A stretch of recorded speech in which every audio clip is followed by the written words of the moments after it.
What's happening? Welcome back. It's your boy AJ Red, and welcome back to another episode of the AJ Red Show. Tonight we're going to be discussing the Married to Medicine Season 9 Reunion Part 1. Y'all ready to discuss this shit? All right. Here we go. It's the AJ Red Show, starring me, AJ Red. Look, don't forget to like, subscribe, comment, and share. Y'all ready to get into this next topic? Let's go. What's going on and what's happening? It's your boy, your cousin, your friend, your neighbor. Hell, maybe even your coworker if you're really watching. AJ Red, I'm back again with another episode of the AJ Red Show. Look, we're back to discuss the first fucking episode of the reunion part 1 of season 9 of Married to Medicine. Before I get into all that, real quick, if this is your first video, please take the time now to hit the notification bell. That ensures that when I upload these videos, you can be one of the first ones to watch this motherfucker, and go ahead and hit that thumbs up button. That's the like button. Yes, it is, my dear friend, my dear cousin.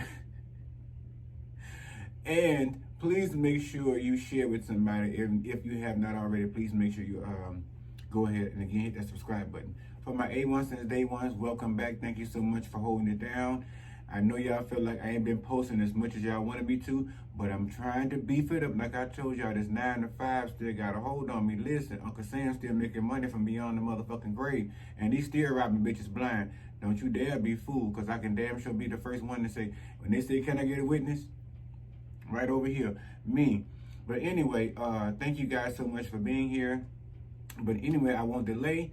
I want to go ahead and jump into the show real quick because look, I got a piece of motherfucking chicken with my name on it. Maybe, I'm sure pretty much 2 pieces of chicken with my name on it to reheat in that air fryer really quick and get it real crispy all over again right fast for the one time. Oh yes, and fuck it up right down to the thing over at the table. But anyway, jumping right into the episode, the first part of reunion part 1 of the Married to Medicine reunion. I know it sounds like double talk, but fuck it, ride with me on this shit. I done had more than enough shots to be talking the way I am, so fuck it, deal with it or not. Oh, and I cuss on this channel, so if you don't, for you sanctified folk that believe in the Holy Bible, please go ahead now and swipe to the left or swipe to the right. If you do not believe in with cussing, blasphemy, and all other stuff, I don't know what to tell you. But anyway, jumping right in. So anyway, all of the ladies seem to look pretty good, you know, kind of decent. There was a lot going on. There was a lot of material, though. There was a lot of different colors. I guess the theme for this season, or at least in part 1, is to, you know, do your own thing and just show us you and be yourself and give us something for the people. Anila over here, her gown is giving pretty much like ballroom, you know. It's ready for the event. I think she got the assignment on this one. Let me go look at it good. Now the feathers on the bottom of it, everything, like it almost gives a Mariah Carey feel at some point. And I maybe say one even down to the bottom, but I know somewhere right down to the sheer part, she could have just cut the rest of that off and just filled that in with something else. But it doesn't look too bad. I don't think she did too bad with her gown for this event. Contessa, you know, she gave, you know, bosom, you know, she gave cleave and all that. She gave Miss Gina thing coming through from the hood that's still educated and got it going on for herself, and girl knows she bad than a motherfucker up under this here gown. She was giving essence. She was giving, you know, pure beauty. Honestly, she was giving us body, you know, because we can see the shape and the figure beneath that body. I don't know who the fuck it's by, but, you know, it's a really nice gown that I think is a split right there in the front somewhere, right beneath right by the, what is it, the quad? Somewhere along there in the front. It looks pretty good, and that belt actually really ties in well. Now, I was going to say that those poofy shoulders is giving me like, you know, Dracula type thing, or, you know, the 1800s, but it's still giving fashion royal realness to me, if you ask me. So I like it. The hair, like I said, was giving Jeannie Comes to Town, honey. And that little thing she had, the little hair clip she had on her hair, I was watching it damn near every time they put the camera on her. And I was just trying to think of how they actually put the hair in there to where it would actually weave out through around the sides of it and come down at the bottom. And yeah. And still look full, or if it was it looked hollow, but it still had like a blue shield there, and the hair actually did run through it. I don't know, but it was a really unique, very beautiful piece, and I really liked it. Her whole ensemble, I really appreciated. It was really nice.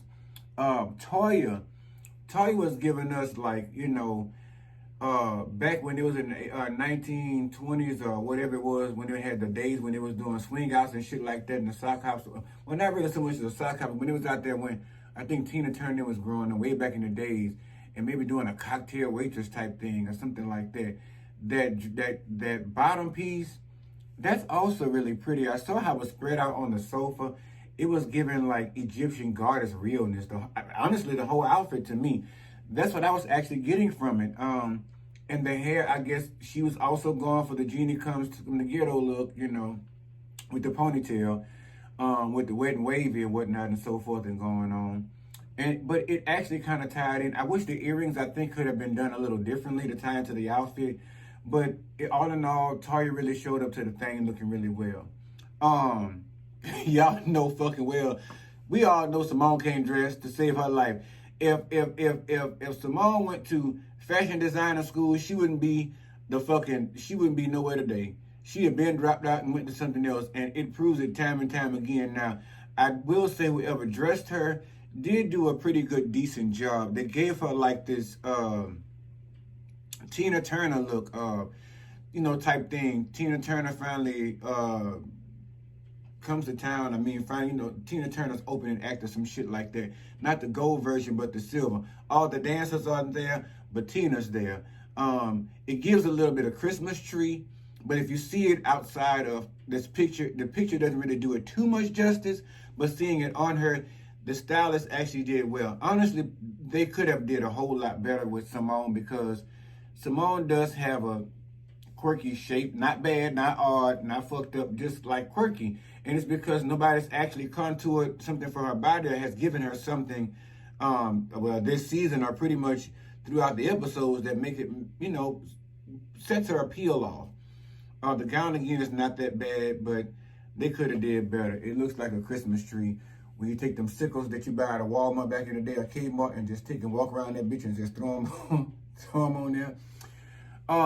Jackie was giving us, regal, royalty, beauty, bitch, a bottle of fine wine that nobody but Curtis gets to pop the cork on every now and then if he so chooses, and take him a good old nice long sip. She was just giving us like, black essence, beauty, and the gown says everything when it comes to Jackie. I really think this is something that she agreed to and she picked out. It wasn't too much off the shoulder because, she has had some cosmetic surgeries, but she's always made it work ever since then. She's gotten over that hurdle, and that outfit complements her very well. It looks like something Michelle Obama would wear, I think. Heavenly came down to the thing. I don't know what was going on. It looked okay. She was too giving the Genie look. Genie comes from Florida, I guess. Minus the surfer board or some shit like that. It was looking okay. I think she could have did better. The fabric of our lives, it really wasn't doing its thing. But in the end, I think it was really sheer fabric, and I think there was something underneath it. Don't know who the designer was on that, but it was kind of giving, again, that Genie look. It seemed like everybody had on Halloween costume that went with a Genie ponytail and shit like that. But all in all, the dress came out beautiful. The dress was okay. Now, with whoever Heavenly stylist was on the set, they need their motherfucking ass kicked.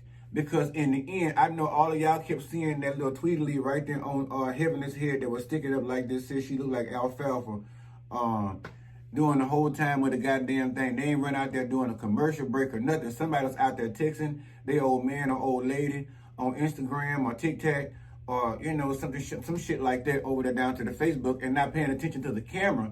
And none of the other girls gave a fuck because they didn't say, girl, look, hey, look, big,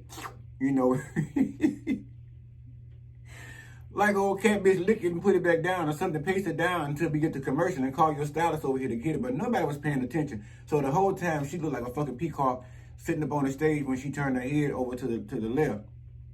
I saved Quad for last. Quad's gown was it was gorgeous. Let me say that it was good. For the concept it was going for, it was gorgeous. The style and everything, it contoured her body very well. That mesh piece in the middle, I think it could have done without that. I think it could have just gone all the way like contestants and just gave us this straight glossy, you know, glittery cleave. Just tits, you know, Chi-Chi's titties out the wazoo, you know. And it was given like casino, you know, Diana Ross type deal. But this, like I said, in the middle, we could have done without. Now, the one thing I wanted to say about that dress, and so I saved it for last. The dress was nice and it was okay. It passed, you know, it got into the thing in my mind, right? For as fashion goes.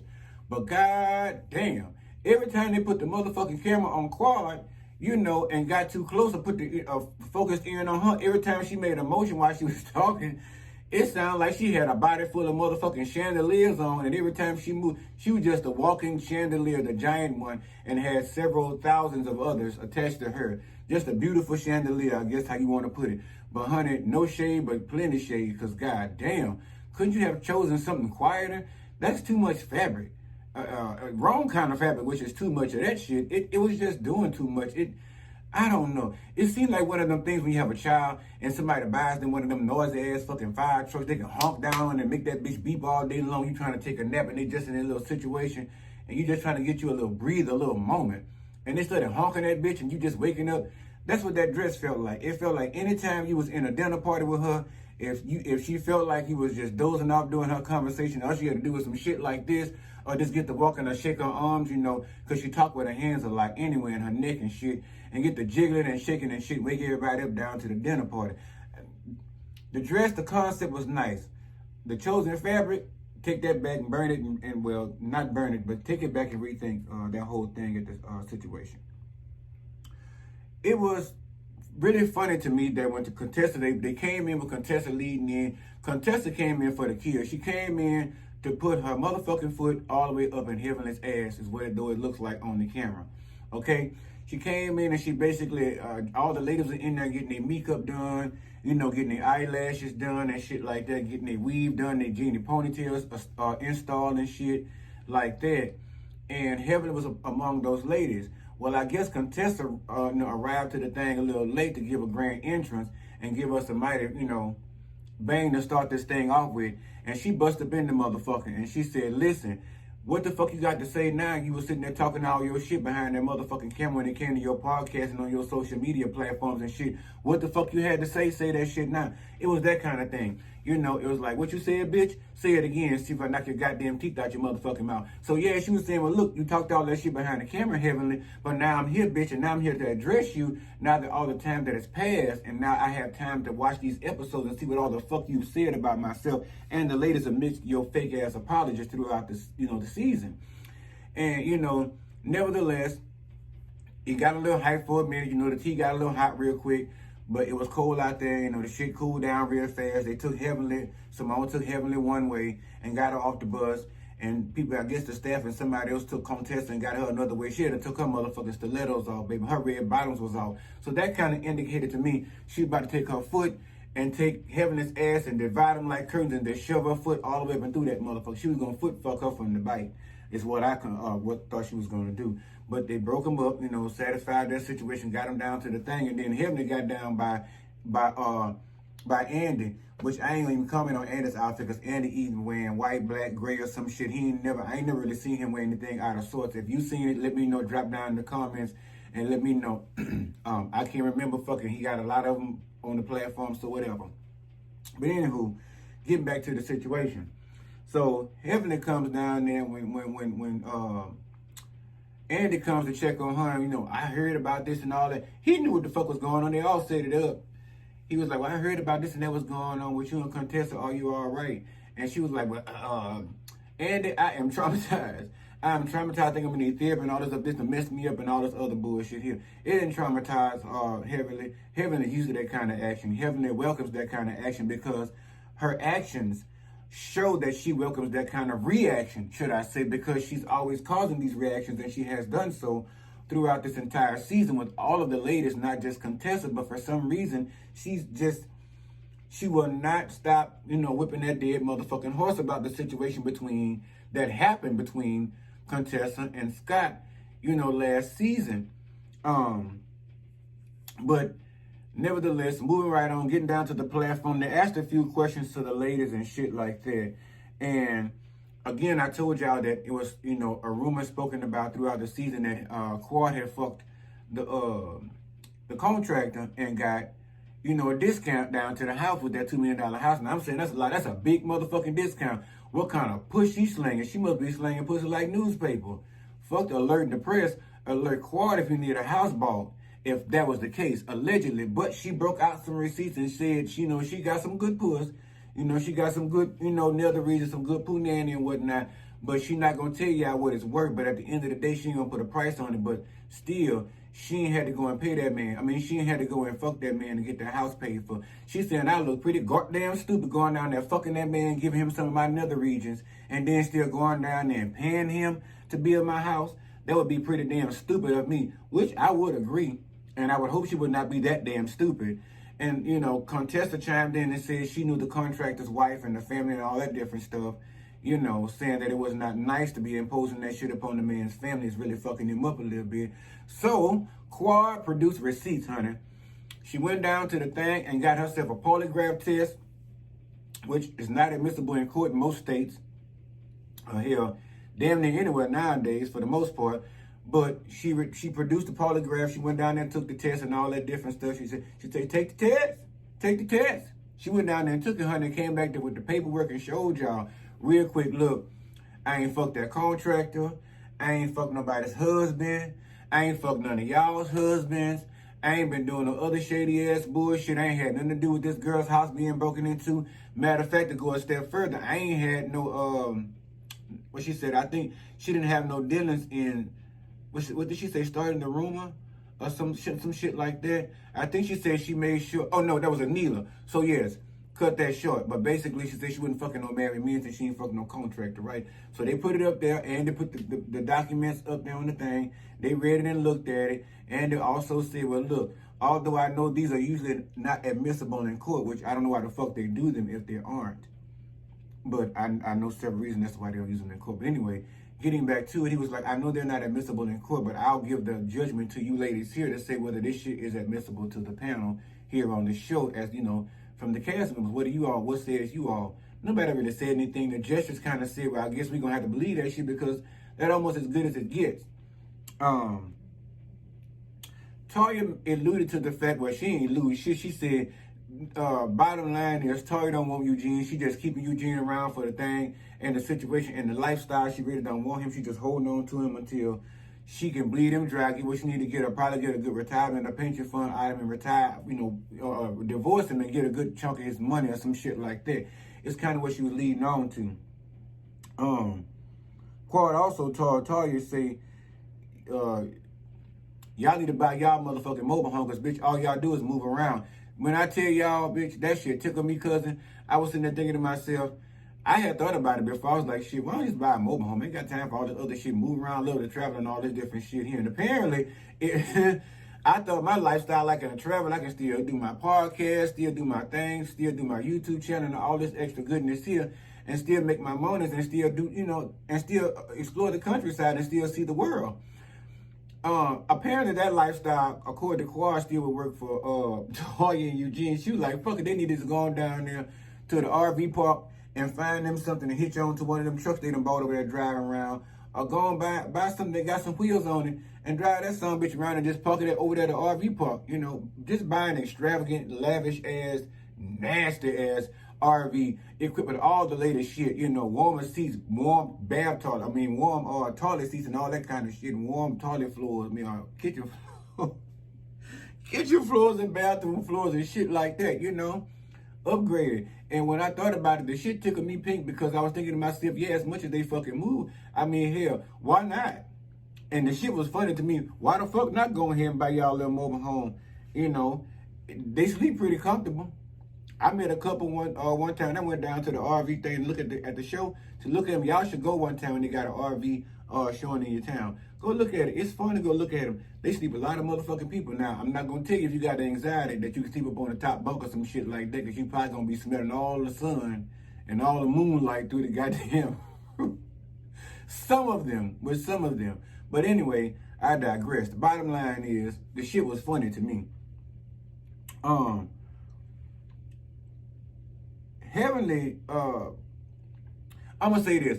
Toya said that, you know, Quad is jealous of Eugene, Eugene. Quad is jealous of Toya and Eugene, is what Toya was saying.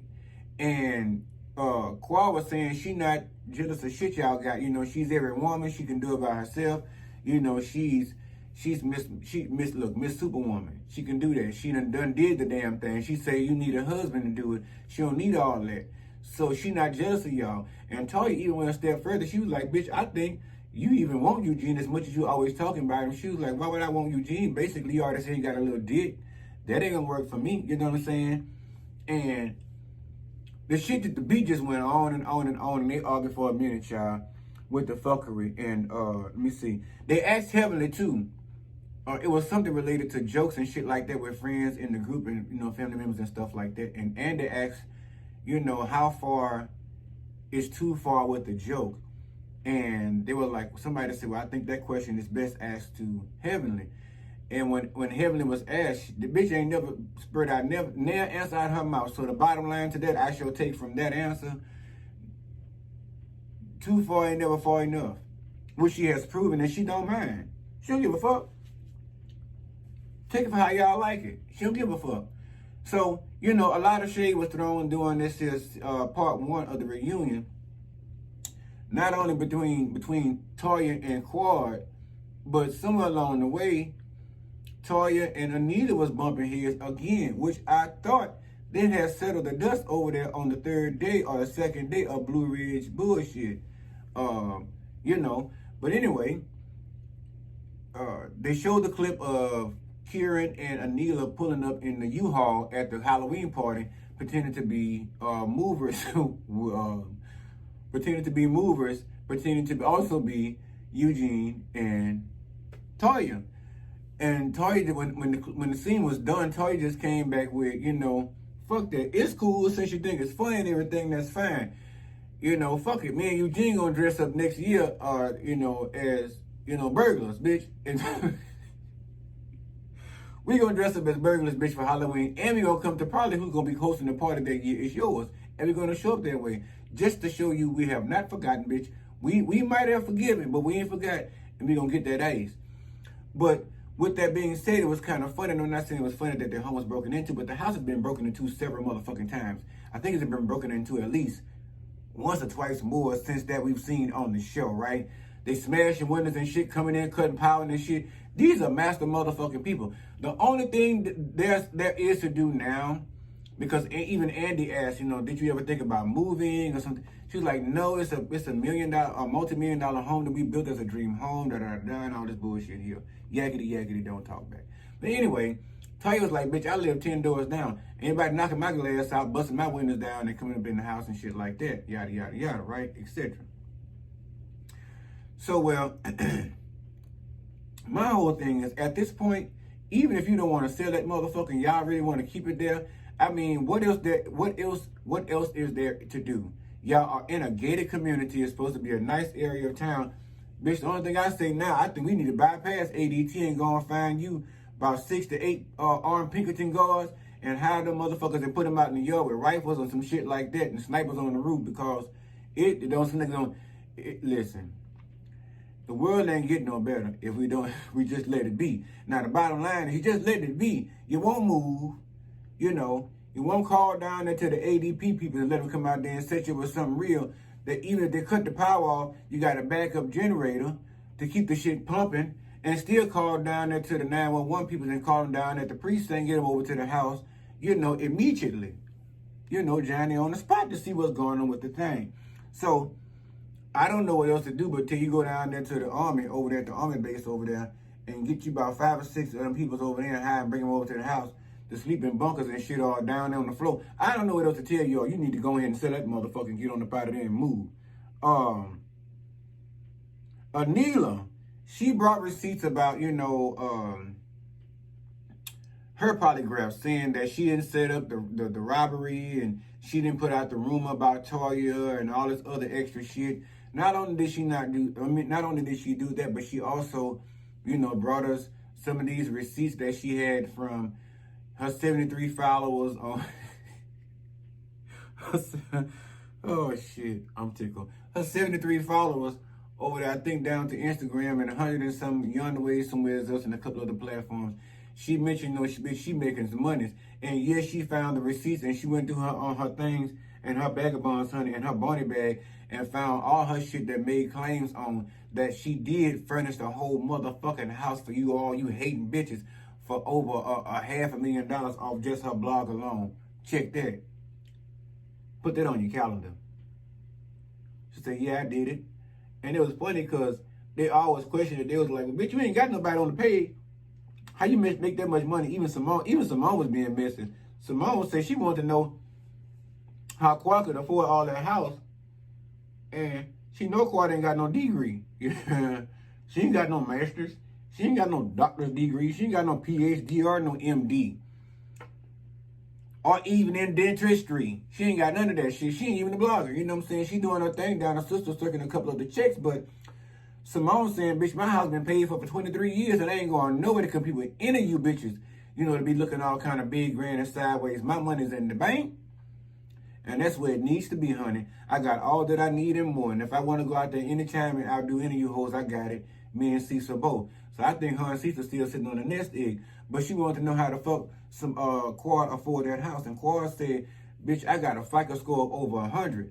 Heavenly said, bitch, my FICO score ain't even that much. And Heavenly, you over there in finances teaching us how to do finances, how the fuck your credit score out over 800. You better check your stuff.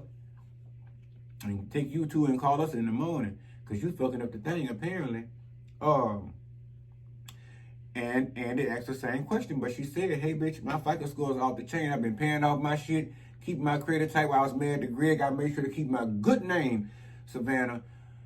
Keep my good name with my credit to make sure anything I want, I can go down there and get. So I guess she said she got that motherfucker on credit, which is not bad. If you watch HGTV, bitch, which is one of my favorite channels. I love House Hunters.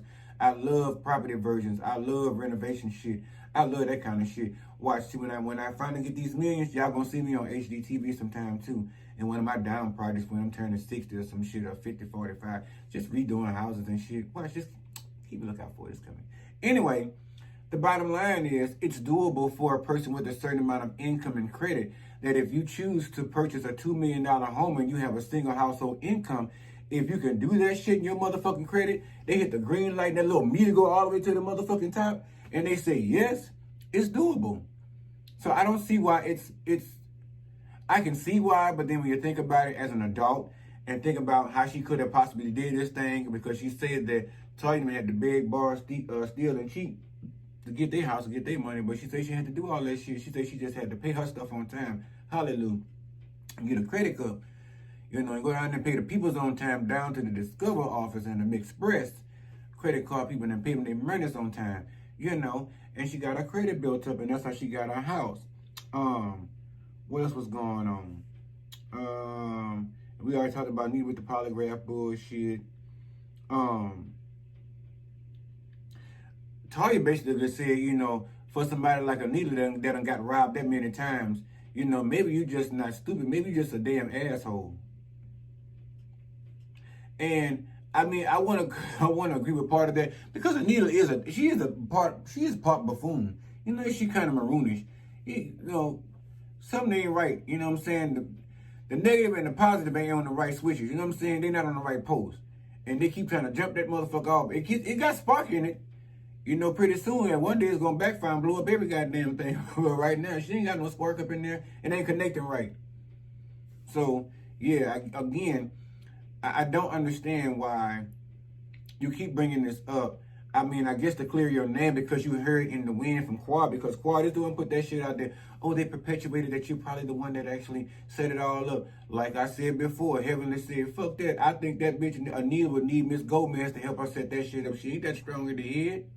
You know what I'm saying? So, and my whole thing is, Toya and Anila, I even saw, you know, I think on Instagram or something like that, and they posted it again or showed it on the show doing the reunion part 1, that y'all are on vacation together. Bitch, if you really feel that way about this woman, or you think she had anything to do with the break-in of your home, we would have nothing to say to each other until I knew the facts. And if I didn't know the facts, if my spirit told me, my intuition told me this bitch has something to do with it, bitch, we ain't going to Aruba, Bahamas, ooh, your baby mama. We ain't going to nobody's house or nobody's country together, bitch, until we sort this out. Until I feel better about you.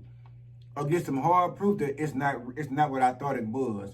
And Anila's just riding the fence right now, as some of these ladies like to do with the bullshit when it comes to friendships and certain particular subjects, just to keep the hype going and all this other extra bullshit. So, anyway, I'm going to go and wrap this shit up like a Christmas present and put it up under the tree for y'all to watch real quick, because that's all I got for y'all real fast, down to Married to Medicine, Season 9, Reunion, Part 1.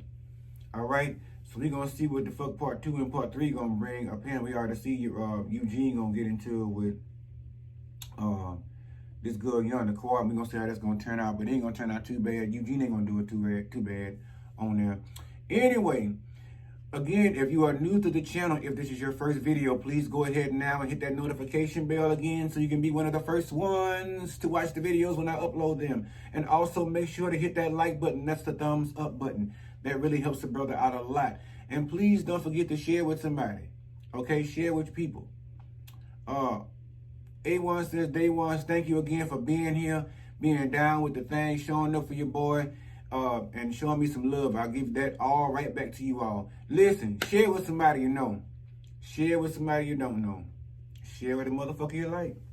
Share with some son of a bitch you don't even care nothing about. Even if you want to go break into their house or hire somebody else to do it for you. You know, fuck it. We can still be friends. We can find a medium up in there somewhere, right? Yeah, do that for me. Please do that for me.